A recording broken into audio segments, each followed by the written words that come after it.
वो कौन सा फल है जिसे डॉक्टर्स रोजाना खाने की तजवीज देते हैं?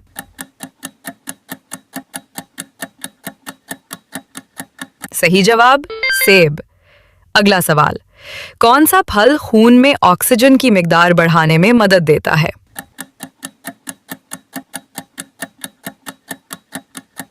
सही जवाब अनार। अगला सवाल, वो कौन सा फल है जो हाजमा दुरुस्त और तेज करता है?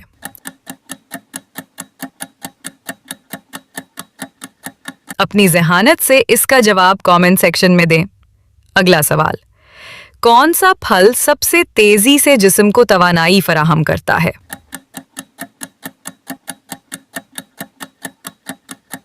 सही जवाब केला।